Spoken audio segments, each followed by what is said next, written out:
Business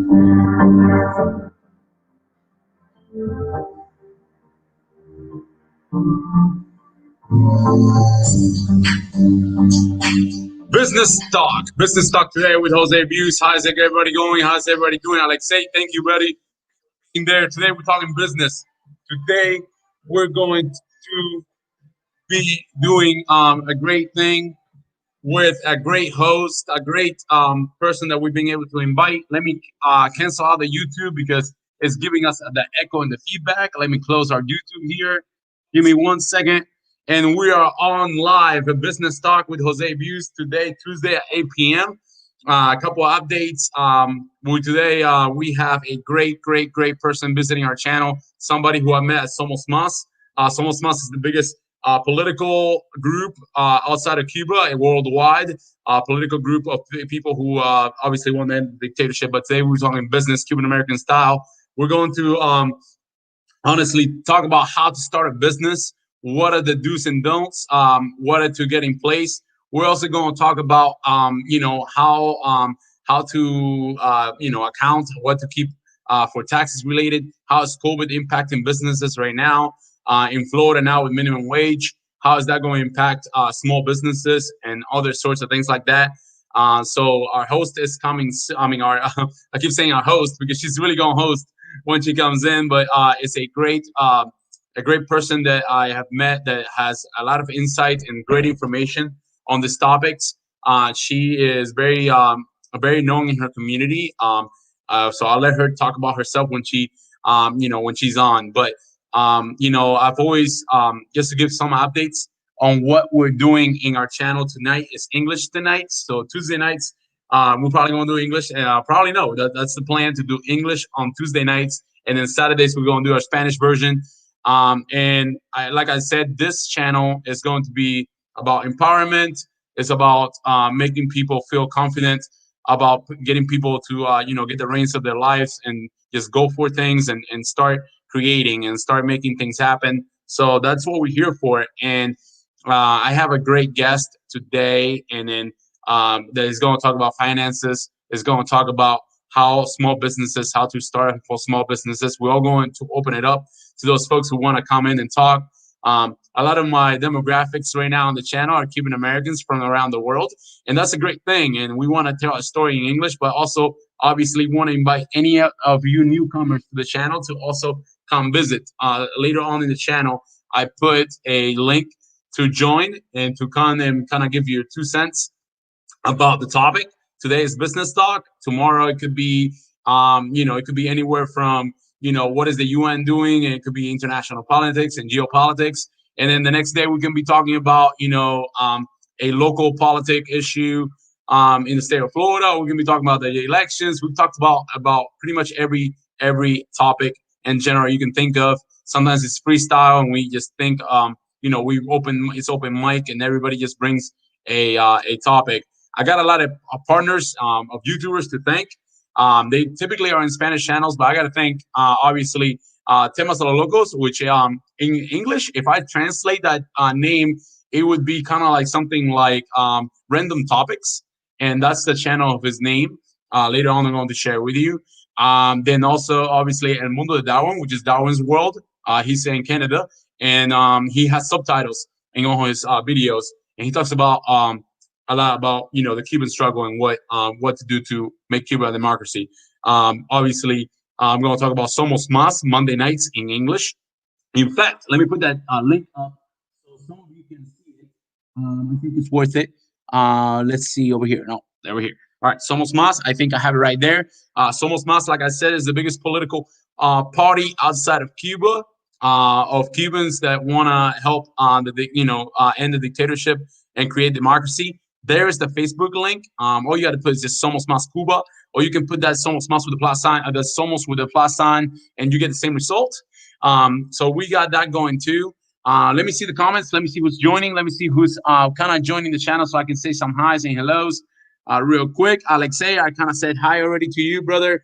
El Canal de las Emociones, thank you so much for being here.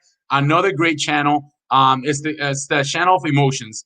She relates pretty much the story and the history of all Cuban Americans from the 1960s, 1970s to today, and she puts it into a perspective of emotional and feelings of nostalgia that of all of and puts that all into a condenses all that into today's world. A really good channel. Everybody who goes cries. So if you know even a little bit of Spanish, definitely suggest you go to El Canal de las Emociones. Let me find it here so I can show you El Canal de las Emociones. She's always helping me out. Last time I had my channel on mute for like 4 minutes out of the section, and she helped out and they called me. But she has a lot of subscribers. Definitely want anybody who sees this video to check that out. Even if you want to learn English, learn Spanish, it's a great channel to go learn Spanish at. It's very the pace of the talk is amazing, and it's really really really great. I also want to thank you, Canal de las Emociones, again. I appreciate it. I think I'm good this time. Let me make sure. My please, okay. So I'm just putting the comments of Alexei. Thank you again. I think I've thanked the people so far in the chat. We have about 4 people connected, waiting on a host. So let me talk a little bit about host, and let me do a little share screen so y'all know what I'm talking about. Our host, she's a leader, a woman, and also an entrepreneur, an accountant, and she can really tell us about a lot about what the business world kind of is looking out today. And she's also going to give us perspective in what to do to start a small business. What is if you want to get empowered enough to be an entrepreneur and go on your own and start your own thing, she's going to give us really good tips to follow on that end. And like I said, I met her. Somos Master. She's also a great patriot. She's always doing things for either immigrant community, for women in her community, and also for Cubans throughout the U.S. and around the world to get together and fight for freedom. That topic kind of comes around every time in my channel. Let me give a few little updates of things I'm going to do. So there's going to be a series on the channel called The Second Amendment, Pros and Cons. And tomorrow, in fact, I am going to be visiting, and let me put the link here in case. I think I sent her to be a messenger, but if she doesn't have it, let me see, because I think she's texting me. Let me put the music real quick, and I'm going to share with you what's coming up in the channel. Okay, let me see real quick the message real quick. Give me 1 second.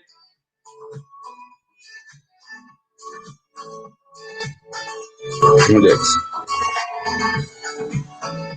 Okay. Let's see.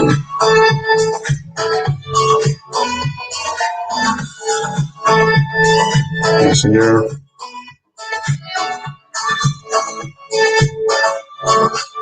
Okay. Perfect. So Iskra has a client right now. So what I'm going to do, sorry for you for the hold. Iskra's finishing up with a client. She's a very busy woman during this times. So when she's done, she's going to come into the channel. I'm going to share screens and kind of let you know what she does real quick. This is her Facebook page. And I want to share this real quick. She does conferences in her community, and she also leads women talks to start small businesses in her community. So I'm going to do is I'm going to share the link with folks in case they want to come in and even talk about what Cuban Americans are doing around the U.S. right now, and also about small businesses. There's a lot of small business owners. If you're a small business owner out there, come on now. Give me some thoughts and questions that you have, and then we'll continue on the show with that. Like I was saying, some of the things that are coming up in the channel is that Second Amendment pros and cons. So as you know, I'm legally blind, so I'm going to try to obviously buy a gun, and also try to go through the process of getting a concealed weapons permit. And also I never shot in my life, so the first show is going to be tomorrow. It's going to be videoed. It's not going to be live. But I'm going to with the sheriff. It's going to be all very safe.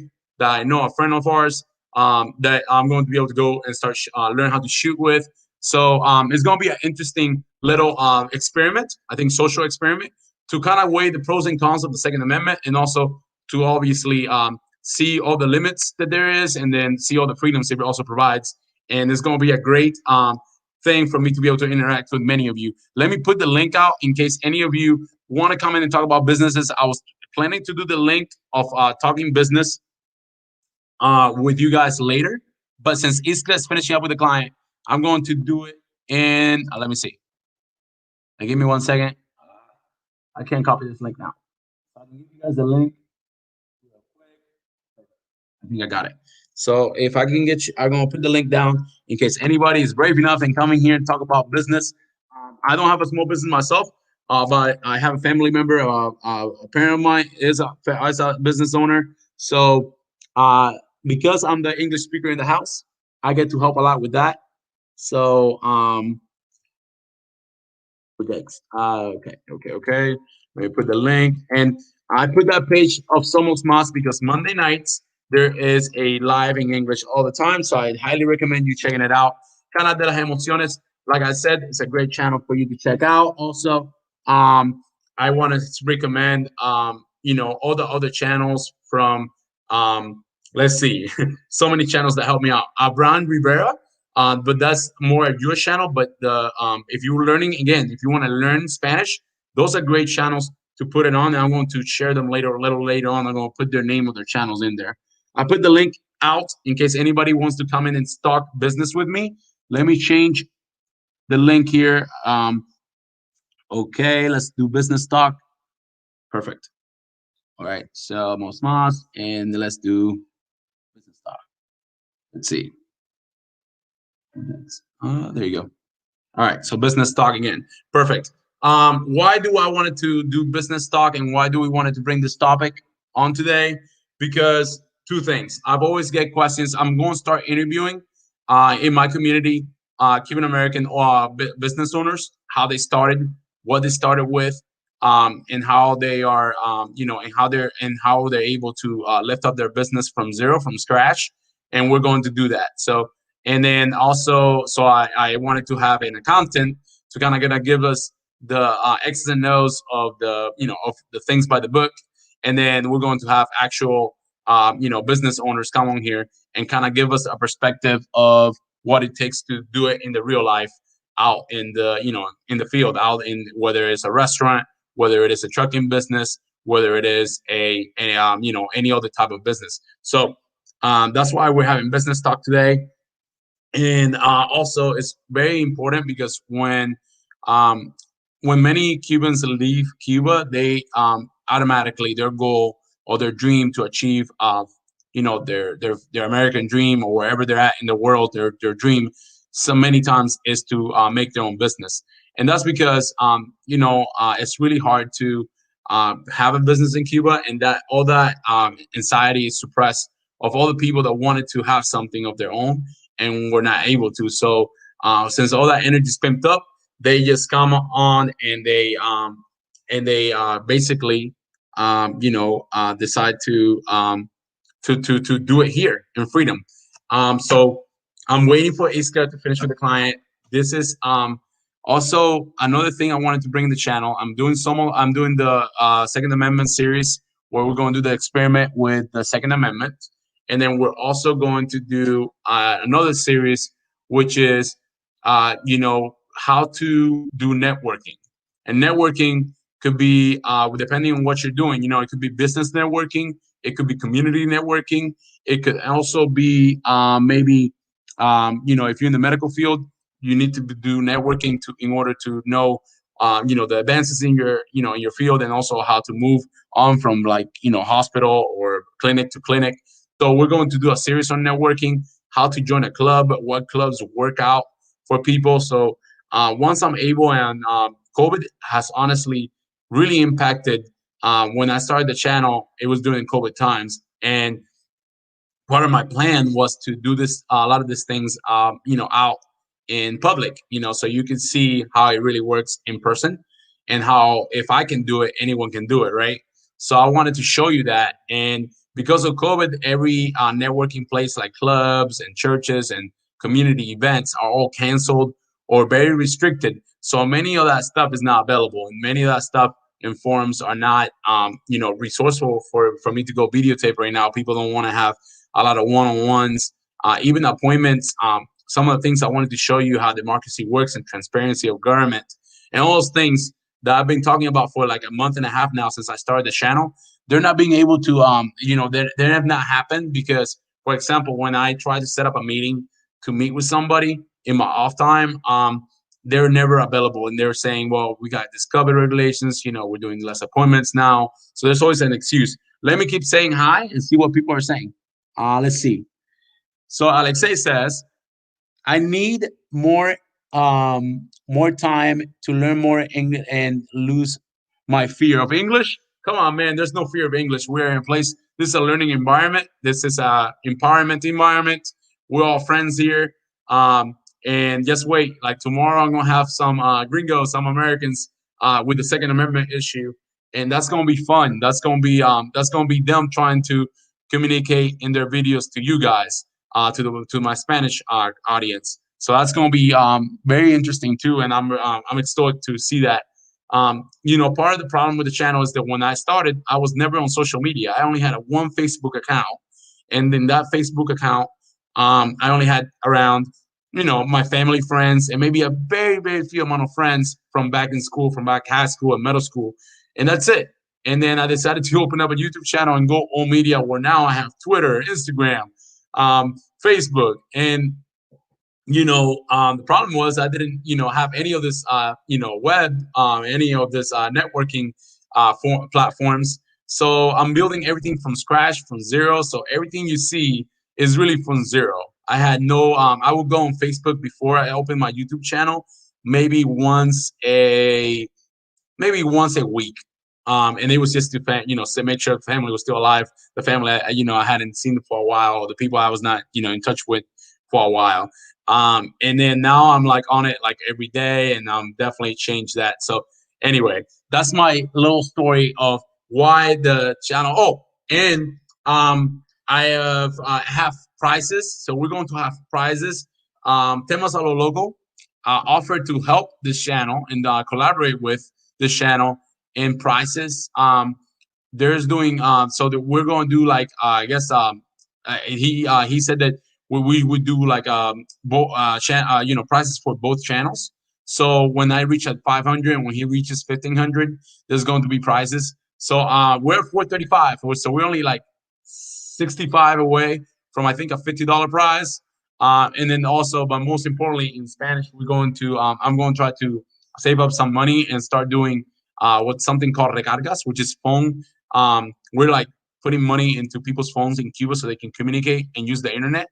And what that's going to do is that's going to connect them to what we're doing here from within the U.S. and from through around the world with all the influencers that are popping up. And really, all we're doing is just distributing a lot of information to get them to react and to see the world from an outside perspective, not from the doctrine way and the manipulated way they get through the only media system in Cuba, which is the national regulated regime media that they have. Is only like two channels, and so doctrine and very heavily manipulated. That's why when a tourist goes, Cubans always want to know a lot. So because they don't have information from outside the world, and the internet they have is so limited and so expensive that literally they get in for 5 minutes or 10 minutes, see the topic of the day, top news in sports, top news worldwide, and then maybe something to get some dreams like some new technology or something, and they get out, communicate with their people or their folks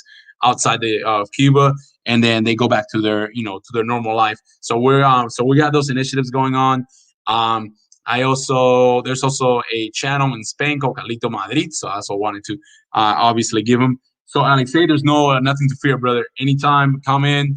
I'll translate anybody who doesn't feel comfortable speaking.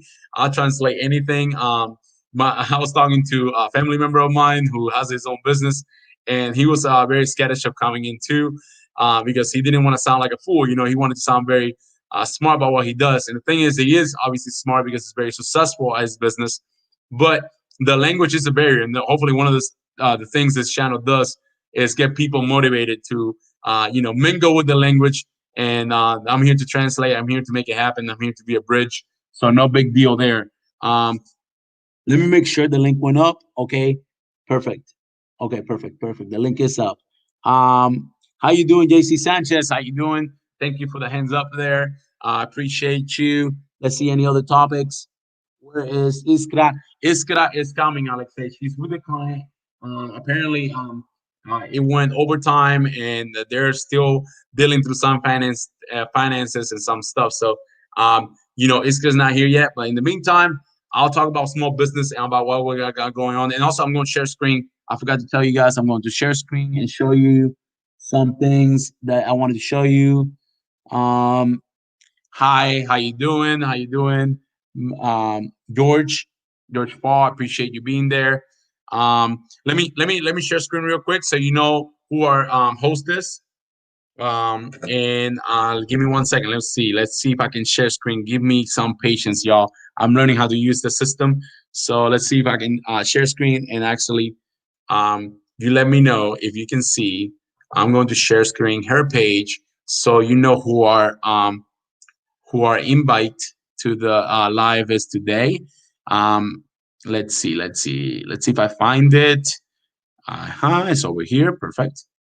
I think we're good. I think we're about to find it. Let me share screen. Hey, perfect. Okay.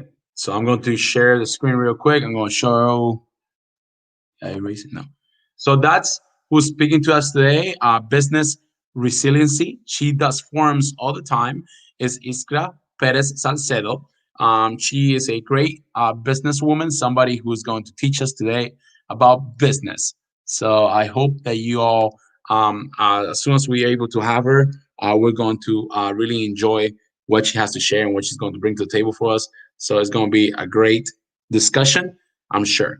So that's who we're having today. I just shared kind of like what she does. I've seen her. She's gone to news agencies to talk about business and to talk about accounting. So during these times, it's really know to know what opportunities are there, what are the risks, what are the things to look out for, what are the things that you need to have if you open a new business, what insurances you need to buy, what things do you need to to have to be able to what contracts from the government side you need to have so to make sure that you're legal with your business. So we're going to talk about all those things. Let me keep saying hi to people in the chat. Let's see. Hi. Hi, Cool Alan. Oh, okay. Thank you. I hadn't seen you, Cool Alan. So thank you for being there, sir. You're always so supportive, so helpful on the lives. So I really appreciate you. Let's see who else we have here.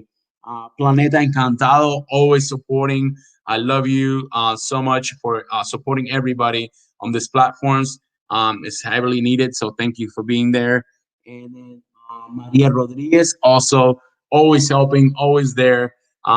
These fans and these people are awesome. They are really pushing to tell the Cuban American story to all Americans and to everybody around the world in English, so they know what democracy should be, and how to end the dictatorship that has really intervene in people's in families, in people's hopes and dreams, and why we tell our story every day, and why we're here, and why we created these channels, and why we're getting together to be a stronger community, and to fight together for that dictatorship to end, and to get other people who maybe don't know about what the dictatorship in Cuba does, to let them know the story from us, so they don't hear it from an outsider. So they hear it from us, and they know what we're talking about. Cool, Alan. Appreciate you. How you doing? Again, Maria. Again, thank you. Um, so appreciate you all again, Maria. Thank you again. So, and I want to tell you a little story. So today I was in a community meeting. It was mainly via Zoom, but because of the state of Florida's sunshine laws, and sunshine laws, for those of you who may not know, is the transparency law that anything that is done in public needs to be, noticed, notarized, meaning that people need to know about it 3 days prior. It needs to be notarized, and it's this meeting called the Mayor's Hispanic Advisory Council, and it's people within an area, in this case Jacksonville, that get together to advise the mayor. And one of the things that came up in that meeting is refugees, so people who claim political asylum. And I know that's not a topic. I know we're talking business talk, so let me change that logo, because I want to talk about this real quick. What it means to get political asylum, and we were talking about Cubans, we were talking about Syrians, We were talking about people from Afghanistan, people from Iraq that are in this case in Jacksonville, but really throughout the United States with asylums, right? Um, and the reason I wanted to bring this up is because I want people to remember that most Cubans that are here in the U.S. are asylum seekers, meaning that we have a political reason, because it's not, some people misinterpret and think that it is like an economic reason that we leave Cuba because of economic reasons, and that's not the case. 90% of Cubans that leave Cuba leave, I would say 100%, but legally, most people get to the U.S. in this case, and also to many countries like Canada and many countries in Europe through asylum applications, through political asylum, through refugee programs. The U.S. gives out many visas throughout the year, and one of the programs they have is this political asylum.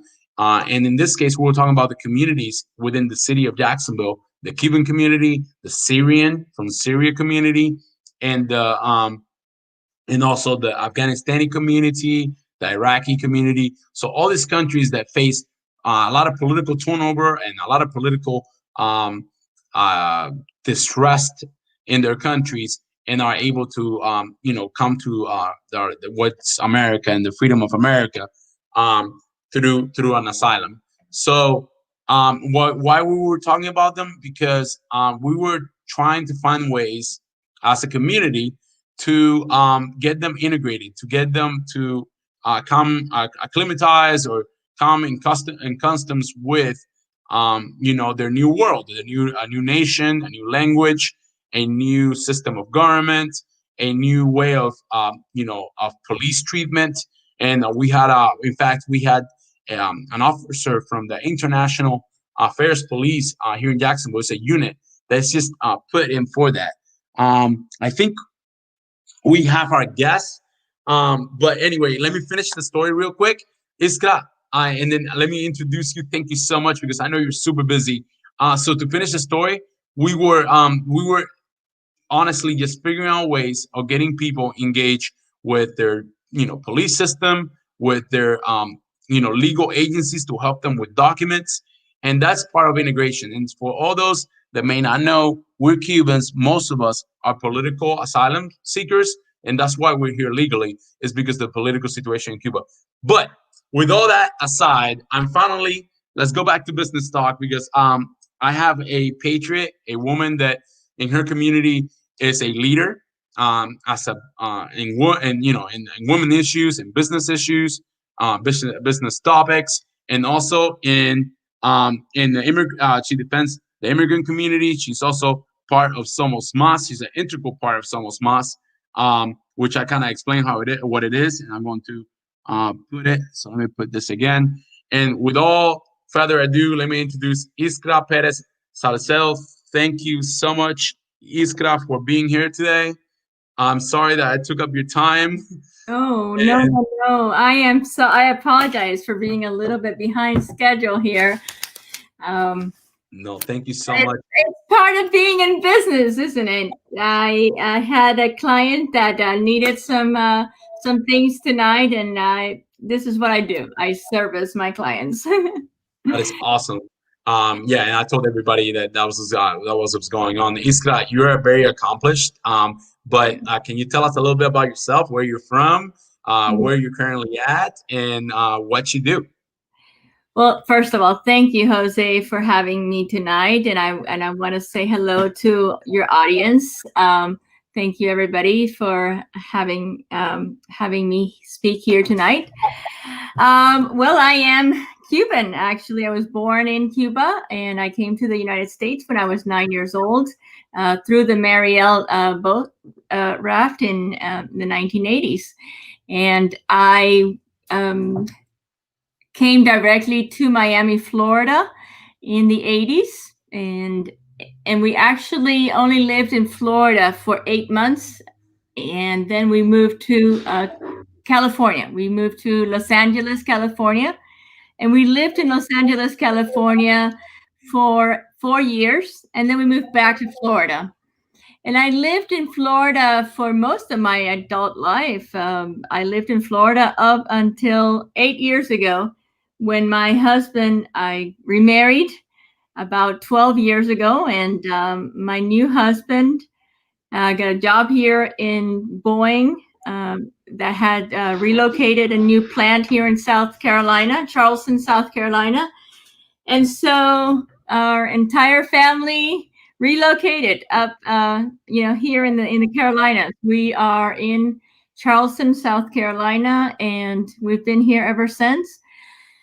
Me and my 3 children moved here with my husband, and we love it here. We've made this our home. The first year was a little rough because it was a little culture shock to come from a very, diverse community of mostly Cubans to a very, non-Hispanic community. But then I started getting very involved in my community, and I started realizing that really there was a big Hispanic community that needed people that were bilingual and needed people that needed help, especially with professional expertise that I had.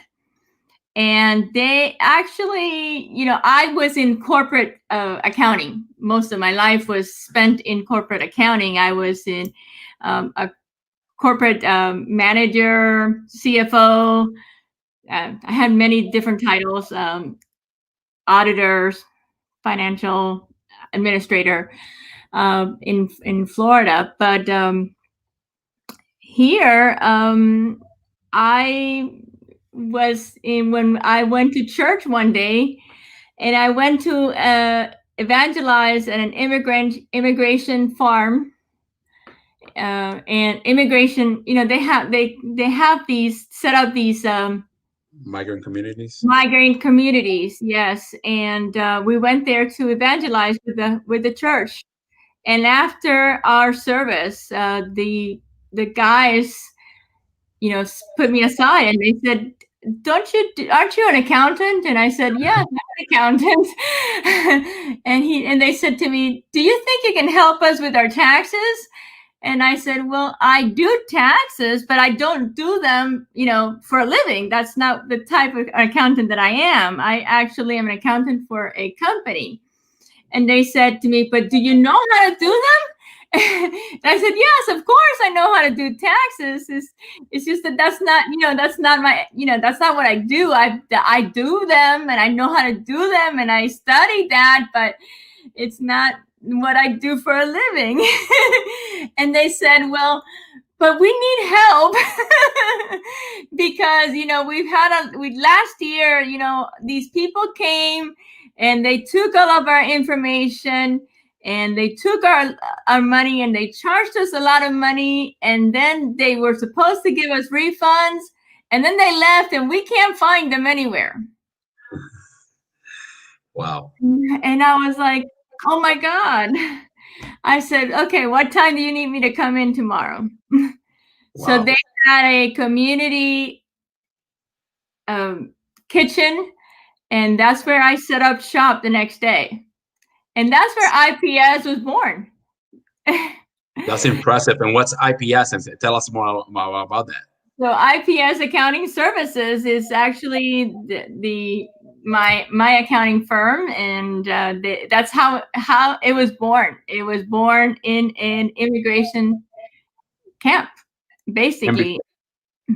Before you arrived, I was sharing, some of the flyer that you had of an event you hosted, and then also I'm sure that you do a lot of things in your community to get others engaged and to get. And as a firm, you're a big, you're probably very used for small businesses and for people who are starting up.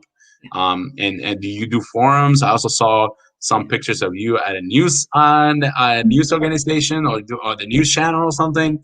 I do a little bit of everything. Listen, I actually, I think God has a way of putting us where we need to be, and I'm a big believer in that. And so I feel that I'm the voice for those that can't speak. And so I have given myself the task of speaking for those that just can't.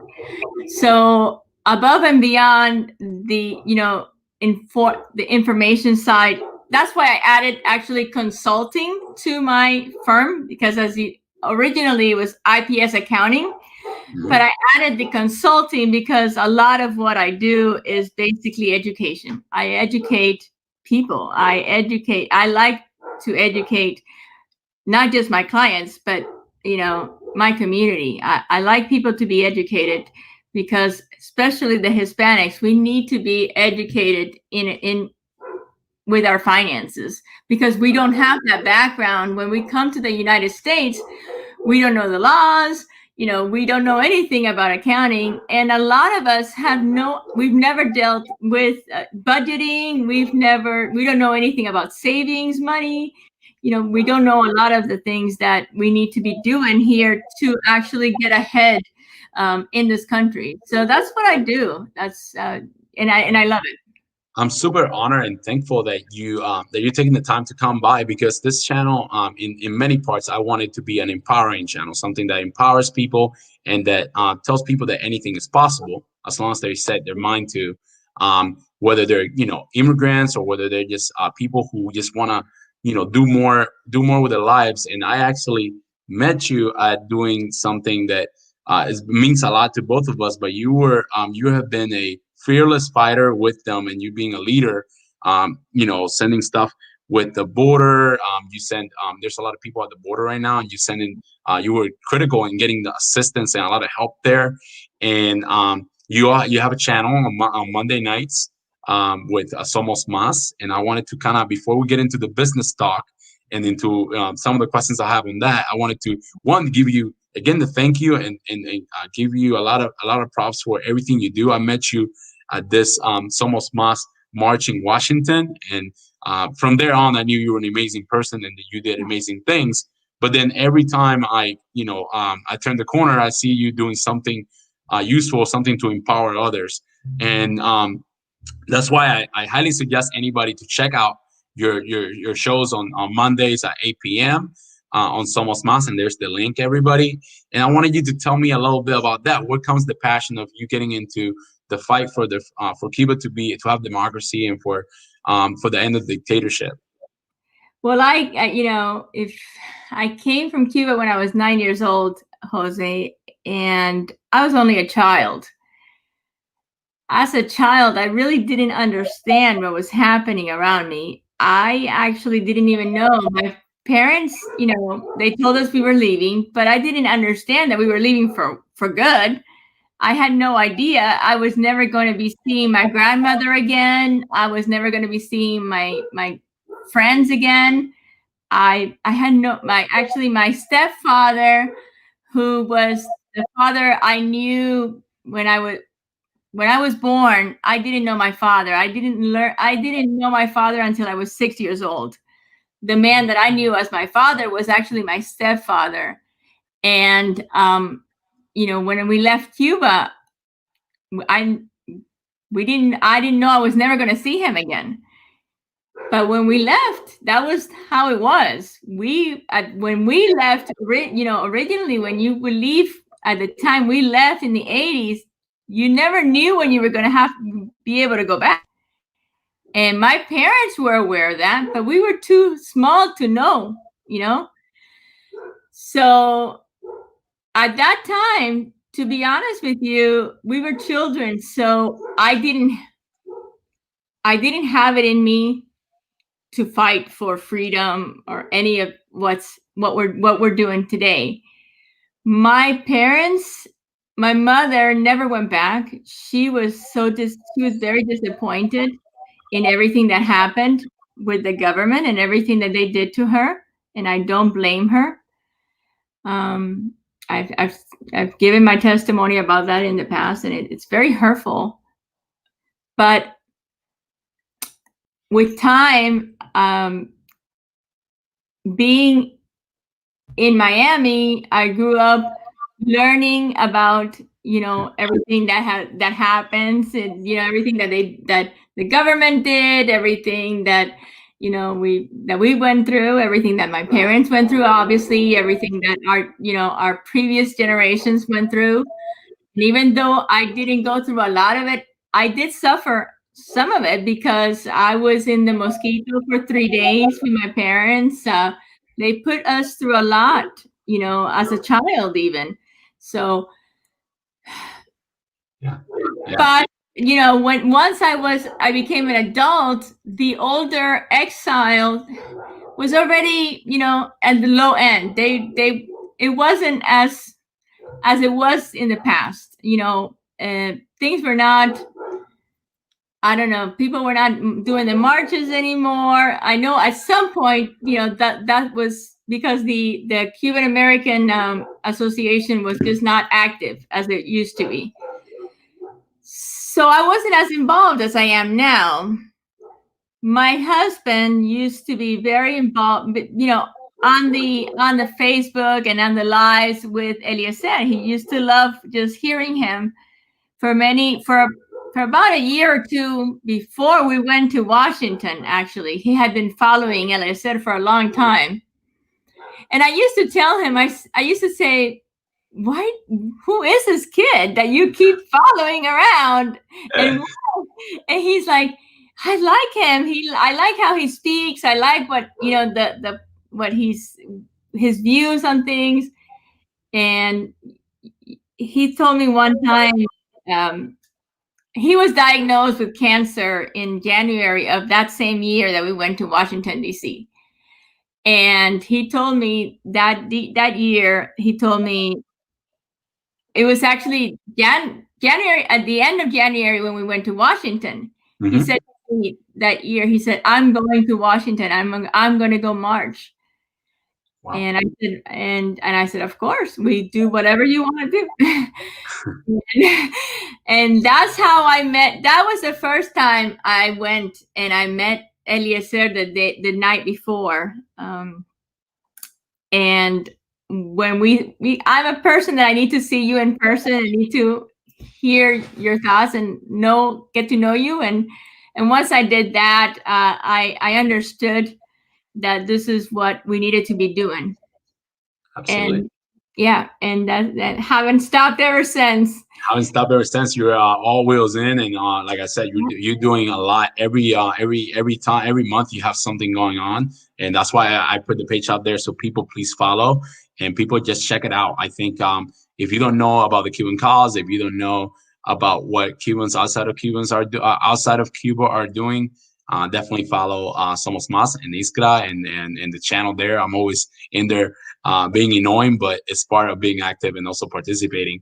And with that, I want to transition into every Cuban who gets out of Cuba, at least a lot of Cubans that get out of Cuba want to do a business, and they want to build something on their own, and not just Cubans. This is for any person, even whether you have a disability, whether you don't know a language, whether you are maybe have a good job but you want some independence.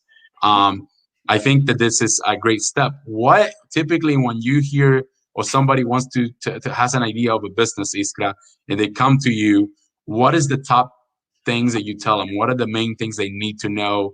Do they need to buy insurance? What are the first steps somebody like me has to do to have a business? So the first thing, I kind of interview the person. I ask them first, have you done a business plan? That's the first thing you need to do. You need to do your research first. You need to have a business plan. You need to, research your market.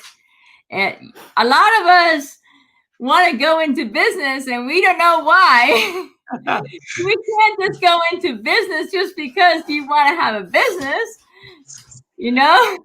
Yeah, that would be me. I want to have a business without an idea. No, you need to understand your market. You need to know, what your price breaks is. You need to have a business plan. How much is it going to cost you to go into business? Do you have enough capital to go into business? can you afford to go into business? How much do you have to be saving to go into business? Is it a business that you can work and do your business on the side while you're working? Or do you need to put 100% into this business? If you're going to put 100% into this business, do you have enough, savings to keep yourself, going for the amount of time that you're not, because your first year, I can guarantee you, your first year or two, you're not going to make any money out of your business. That is, that's how it is. This is how small businesses, the strategy. What A lot of a three lot of people. three out of 4 out of 5 businesses on their first year go out of businesses. A lot of people come in, and maybe this is part of why a lot of people who are immigrants in this case, even people in general, when they talk to me, "Oh, yeah, I'm going to start my own business," it's typically a restaurant or it's typically something dealing with food, because they think, well, people like Latin food, people like Cuban food, so I'm going to start my own business with food. But like you're saying, they don't really have a plan, and then they end up either not finishing the start process, or they end up failing. So is there a place they can go to? Is there people like you, or is there like, what should they, like, if they need help with that process and really Before, to know if they can do it or not, what should they do? yeah, before they come to, I mean, of course, if you have somebody like me that you can go to, that would be ideal. But honestly, there's a lot of places that you can go and do your research before you come to a professional like me, because it's going to cost you money to go to a professional. You can research a lot of this information online. You can go to your SBA.com. There are also what are these called? I have the names, and Small business yeah, and your administration. administrations in your local communities. You can do a lot of research about whatever business you're wanting to do. There's a lot of research that you can do online before you go out and hire a professional. Now, once you have a business plan and once you have all of this, and by the way, if you go to SBA.com, they have business plans. You can actually download it, and it's a step by step. They have it all for you. All you have to do is download it. All you have to do is actually read. Just read. Do some research. It's all there. There's an actual plan, an actual financial plan, so that you can budget yourself for your business ahead of time. So once you have that, and once you're ready, then the first step would be to find someone like me, so that they can actually help you open your actual company. In my case, I'm an accountant that opens corporations also in my state, because I do tax planning, and what that means is, based on whatever type of business you want to be in, I structure your company so that you pay the less amount of taxes. Right. Okay. There are different types of tax structures, and so it depends on a lot of things. We have to do an entire sit with you. I have to look at your background and see if you're married, if you have children. It's not as simple as as it seems. I have to know a little bit. I have to do a little bit of background check, but we do an actual planning, and that's one of my fortes. Is I like to do planification for my clients, and I normally save them anywhere between 40 to 50% on their taxes when I do this. And Wow. yes, and it only takes just a little bit of planning ahead of time. Now don't come to me during tax season, because I don't have time during tax season to do this. So, That's why well, it's it's called. now. So it's well, not now, but yeah, it's still December. So May to December is the time to come to you when people are planning, when people are working on their their first time business. That's right. Yeah. And so so when you're just getting started, that's the time when you need to make sure that you're opening your business correctly. Make sure that you find someone that knows what they're doing, because for instance, I've had people that come to me and they're a husband and wife, and they'll open an association. Well, Hmm. there's no need for that. You're a husband and wife. When you open an association, that has a complete different tax structure involved. An association means it's a partnership. And a partnership means you have to do a separate tax return. Where a husband and wife, basically, you're going to, if you're, don't do a partnership, if you just do a regular LLC under one of you, regardless, that company is still going to belong to both of you, especially if you're in Florida or in my state, because, in my state and in Florida, um, every, if you're in, it's common marriages, which means that both of us own the company 50-50.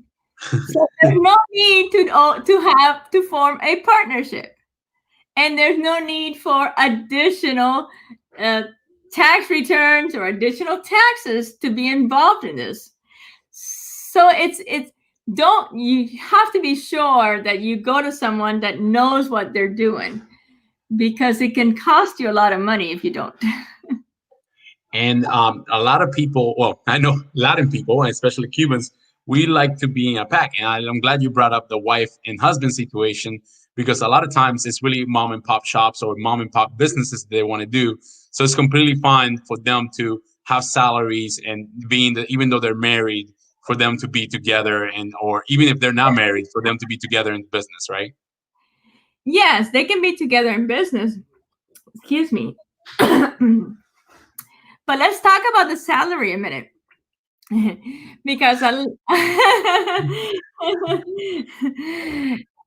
there are differences between salaries Mhm. and distributions, and a lot of us don't understand the differences. A distribution is when we take, so when you open a company, you have to open a business account for that company. That means that all the money for that company goes into that business account. Now, that money is not your personal money, that is the business money. It is very important, which means that you can either put yourself in a payroll and pay payroll taxes to you and your wife if you like, not a problem. Or you can take distributions throughout the year and pay your taxes at the year end. Okay? Now, you cannot you cannot pay your personal rent from your business. You cannot pay your utilities, your personal utilities from your business. You cannot pay for your personal meals or groceries from your business. This is important for us to understand. Okay? So a lot, a lot of us have this misunderstanding that you can just put everything in our business account, and this is not how it works. Got it. Got it. Now, to start a business, typically, besides obviously you have to do the business plan you're talking about, But for many of us, we only think about the money that we need to spend to do what we want to invest in. But how much money does it take for like bureaucratic things? For example, insurance. For example, let's say I want to do a mowing company, right? I want to mow grass, and I want to start up a company. I know somebody in the chat with that situation just Yeah. hasn't asked any questions yet, but do they need an insurance? Do they need to be Oh, registered? How much is the cost? Except because he's only thinking about, okay, equipment. How much is it going to cost me? Okay, I'm going to pay this person so much, but how much does it cost for the other cost for like for the regulations, government, paying somebody like you to do the taxes? What do those costs look like?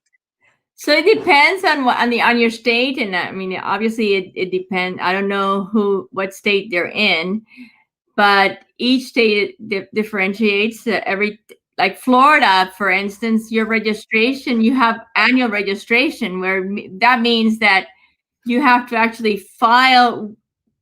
Here in South Carolina, when I open the LLC, it's only a one-time fee, But in Florida, when I open an LLC in Florida, it's annually renewed.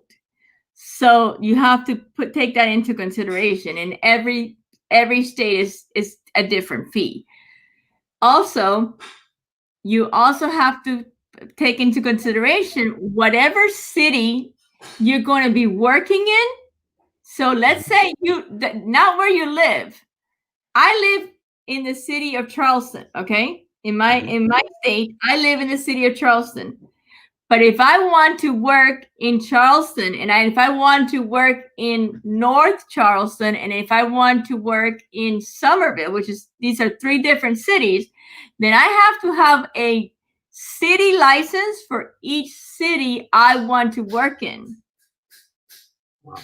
So in each city, in each municipality, you have to have licenses. So that would Correct. be more for people doing constructions. They need to be aware of that. Exactly. So, and the guy that's mowing the lawn as well.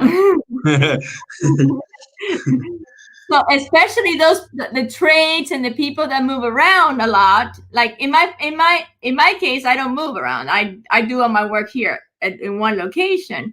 But for people that move around a lot, they do have to take this into consideration. So that you have to take that into account. Also, you need to take into account liability insurance, and that differentiate based on how much money you make. So it's not a set amount. It's not a set amount. Now you can. It also depends on the amount of some contractors have to have a certain amount under liability to get a certain contracts. Okay. Mm-hmm. So, for instance, there are trades that to get a certain contract, they tell them, no, you have to have $1 million liability. That's a set. They have to have it at that price. Well, that depends. So I can't give you a quote for that because it depends on your state and your insurance company and your trade. Every trade is different. Also, you need to take into consideration workers' compensation. And that, again, depends on your state. After two or three employees, you have to, by law, have to have workers' compensation insurance. Now, some people say to me, well, I don't have employees. I only have subcontractors. And I say, okay, that's fine. Now, your subcontractors, let me ask you something. Do you provide all of their equipment? Yes. Okay. Mm-hmm. Do they work for you 8 hours a day? Yes. Yeah. Do they only work for you? Yes. They're not. Do they have their own insurance? No. Guess what? They're not your subcontractors. They're your employees. And nowadays, do you have to get them insurance, Iskra? Like if they're your employees, do you have to get them insurance? About it, they're going to charge you for those guys. What's that? Do you have to get them insurance nowadays? If they are your employees and they're not subcontractors, do you have to get them insurance? Even if you have them as subcontractors, when you get a workers' comp audit, they're going to charge you for them. Yes, you have to have. Yes, you have to have workers' compensation after. It depends. There's states that it's after 2. There's other states it's after 3. You have to look it up. But yes, you have to have workers' compensation insurance. Wow. They were asking, where's Riquet? They were asking in the chat, where is Riquet? They were asking, where's Riquet is not an accountant tonight. Okay. So the person, so all that, they did all the steps. They finally have a plan. They went to you. They're ready to start their businesses going on. Is there, between that and the time they do their taxes, sometimes, especially, there's a lot of paperwork and a lot of contracts and a lot of legal matter. Do people get overwhelmed when they come to you in the middle of their business, when they're in the middle, or like, let's say somebody did a lease and then something comes up with the lease? Is that typical for things to go wrong during that first year? Absolutely. And I always tell my clients, you need to find experts. Everyone is an expert at something. If you open a company in something that you are an expert at, you need to stick to that. A lot of people want to start a company and do everything themselves. Mm-hmm. And that's when they get overwhelmed, because they want to save money. They want to do they want to do their own bookkeeping. They want to do, their own legal stuff. They want to do it all. They want to wear all the hats because they want to save money. Well, that's when you get into trouble, because you can't do it all. You can't do it all, and you don't have the expertise to do it all. You need to really, that's why it's important for you to plan it correctly at the beginning and have enough savings so that you can pay all these people that are experts at what they do, so that you can actually do what you do. Okay, so here's the $1 million question that I'm going to ask you today. Yes. When people are starting, they have a little cash, but not too much. Is it really difficult to get, whether you're somebody, a woman, or whether you're, an immigrant, or whether you are somebody with a disability, or just anyone in general? Is it really, really difficult to get financing, to get any loans, to get any help to start your business? Yes, that is a difficult question, and I have to be. I know. Yeah, but I have to be honest. Is it difficult? Yes, yes and no. It has its as a business, you're not going to get financing at the beginning of any business. The business itself is not going to get financing. You as a person will probably get some credit if you have good credit. But the business hasn't been established yet. You need to build that business's credit. So until you do that, and you have to establish a DUNS, number with. You have to establish a credit limits for that business. You have to build it up just like you did, so that when you register your business, you get an EIN number. So that is the business social security number, just like your own social security number. You need to start doing a credit, history for that business. It takes time, just like it took you time to build your own history. Got it. So yeah, my people, it does take a little risk, but before I continue with the next question after that, somebody from the chat asks, what kind of company you have? So what kind of company you have? I think you said at the beginning, but if you want to kind of tell people again, and how can they get in touch with you? I have an accounting and consulting business. So basically, we do accounting, taxes, bookkeeping, and everything in between. And it's at US wide or only in your state? Is it you have US wide? It's actually worldwide. We Worldwide. Wow. actually set up my company to be in cloud based from the get go. Perfect. We can Um, people from all over the world. and well, and the best way to reach you is through just go research searching for your company name. I am everywhere. You can Google me, ipsaccountingservices.com. I am at Facebook, ipsaccountingservices.com. I'm on Instagram as ipsaccountingservices. I am on Twitter, ipsaccountingservices. And I mean, everywhere. Awesome. IPS Accounting Services. Yes, you can find me everywhere. Awesome. Um, so I guess I was in this place of now. We go to taxes, and they file their taxes. Their business, they're barely making it. It's it too difficult to go to account for 1 year's worth once you start your own business? Is there a lot of things you miss? What's the easiest way to be ready when they come to you for the taxes? To be ready when they come to me. Yeah, so they don't miss, because sometimes, like, I know a family member who every time his taxes come around, he's a small business owner. He drives trucks, and so he has his own thing. I don't know exactly what the terms are, but I know that he has to collect a lot of stuff, and he's always missing receipts, and he's always missing accounts of money that he needs to prove that were used.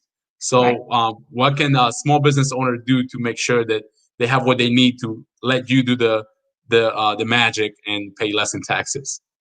The best thing they can do is pay someone like me to do their bookkeeping Gotcha. on a month-to-month basis or on a trimester basis, so that they don't go through the hassle at year end. But if they can't afford someone, which by the way, a lot of people think that it's very expensive, but if you do the math, it's really not as expensive as people might feel. Absolutely, I think it's worth it at the end, right? If they can't afford it, then they should, at the very minimum, very minimum, find there are many applications that even apps on your phone. There's an I love QuickBooks Self-Employed. There's an app that's called QuickBooks Self-Employed that you can download. I think it's only $15 a month, and it keeps track. You can link it to your bank account, and you can categorize all of your transactions from your bank. You need to make sure that you pay all of your transactions with a debit card and not with cash. That's an important thing. This app, actually, you can take pictures of your receipts right then and there, and it keeps it in the app, and it attaches it to the transaction.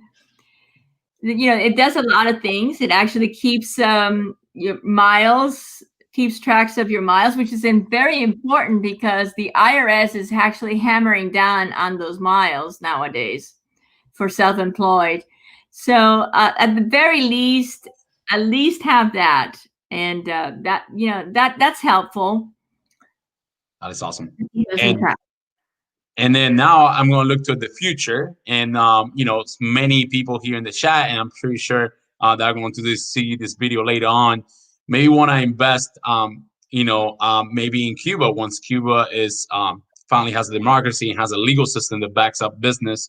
Obviously, right now, it would be very how can I say it? Not smart to invest in Cuba. You will lose all your money.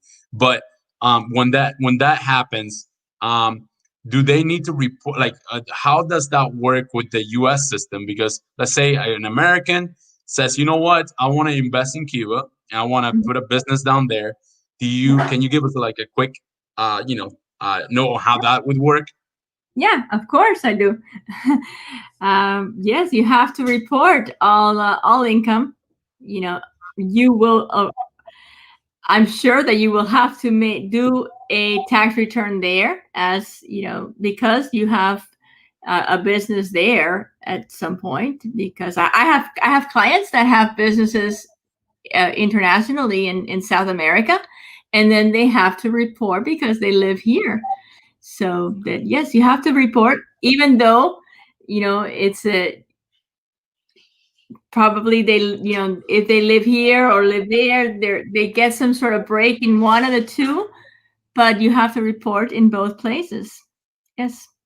You will Awesome. have to, and it depends on the country. Some countries have a higher tax bracket because you you you're investing in them, or give you a lower tax bracket because you're investing, because they want you to invest in their country. It depends, it depends on the economy. It depends on a lot of things, but yes, you'll have to um, do taxes in both places. Absolutely.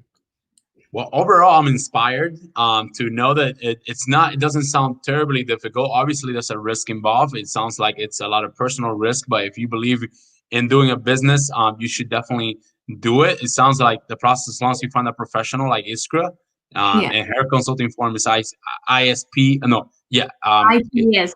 IPS Consulting, right? So IPS stands for Iskra Perez Salcido, So, which is my name. yep. So IPS consulting on Facebook, on all the social media. If you want to reach out to her, highly recommend her. She's a tremendous person. Like I said, to me, it's an honor to be her. She's my first interview in English in Oh, this channel, and I'm really honored because I know that the information here is really going to make this channel different, and I'm really gonna be able to copy this and even disperse it around my disability community here at home in Jacksonville, and also with the Latino community forward. When I invite them to come to the channel. So, Iskra, I really want to thank you from the bottom of my heart. I can't pay you, so no, no. I am more than pleased to be here, and I thank you because you've been very helpful to me. I actually have one more tip for your audience. Uh, please. we as Hispanics, we don't do a lot of budgeting and savings, and we need to start learning to do this. We need to we come to the U.S. and we put our credit cards up to the max, and we need to learn to keep our finances in checks. Keeping our credit scores in a good place, and saving money for the future, saving money for retirement, making sure that having being in a good financial place as Hispanics is what's going to give us financial freedom, and it's what is going to give us what we need to be in a powerful community for tomorrow. Amen to that. Yes. So we need to start learning to use our money wisely. Therefore, I'm going to give everyone another tip. There is an app that we can all download, and it's completely free. It's called Mint, MINT, and I can give you all of these, all this information. I'll text it to you later, Jose, so you can put it up on Add your. it to the description. I'll add it to the description, everybody. Yes, it's called MINT. It's from Intuit as well. I love Intuit. I'm a pro advisor for QuickBooks, and so I use all of their programs. So the QuickBooks Self-Employed app and Intuit and Mint are both part of the Intuit.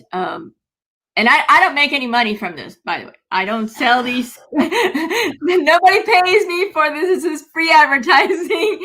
But I like these apps because, number one, they're free. Well, this one is. The other one, you pay a very small minimum.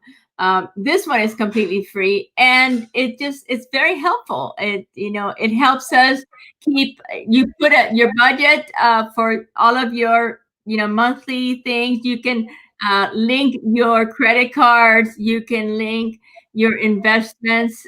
You can link your mortgages, your car payments accounts.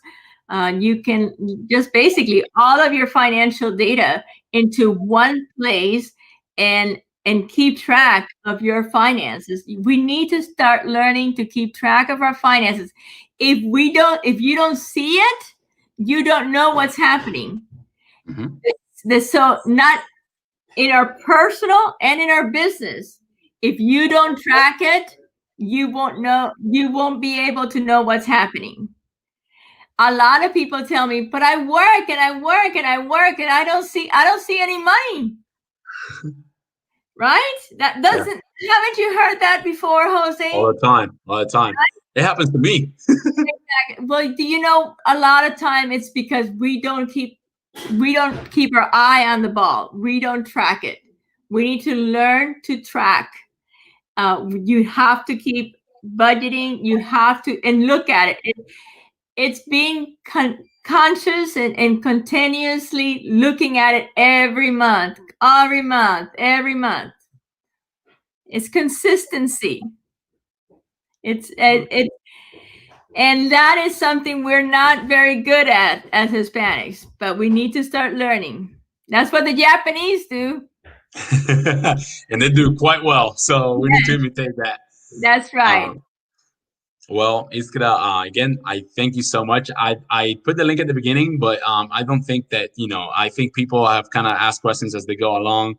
Some people are shy with the language, and I hope that they take this channel also as an opportunity to embrace trying. I'm here to translate. This is going to be a really welcoming channel to mingle between, people who don't speak Spanish and people who speak Spanish and don't speak English. Okay. So yeah, the more I do English sides of things, I would love to for people to try. There's nothing but that you learn without trying. So Iskra, I hope a lot of people see this channel and go and use your services, because I know they're going to be in great hands. I'm going to definitely recommend it.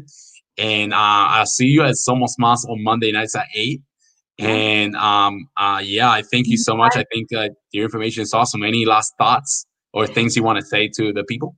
No, thank you everybody for having me. Thank you, Jose, for having me. And we remember that December the 10th, we are going to have we're doing a shout out for the el día de los derechos humanos. Day for human rights. Day for human rights. Sorry, I've been hearing it in Spanish, and then so sorry. Yes, no, you're good. Human rights. I've been saying it here, Iskra, and in your channel, it's all it's a big message. The UN needs to fight back from Cuba being participating in the Human Rights Council. It's a dishonest thing to have them there. It's really a shame. And we're definitely going to be doing something. I'm definitely going to be following whatever you guys are doing, and I'm going to be doing something physically, whether it's here or somewhere. But we're going to do something. Okay. Bye-bye. Okay. Thank you so much. And Iskra, I really, really appreciate it. I hope everybody enjoyed it. I know they did. Everybody, ciao. I hope that you really take the information and have a small business and a lot of success. Bye. Bye, Iskra. Gracias.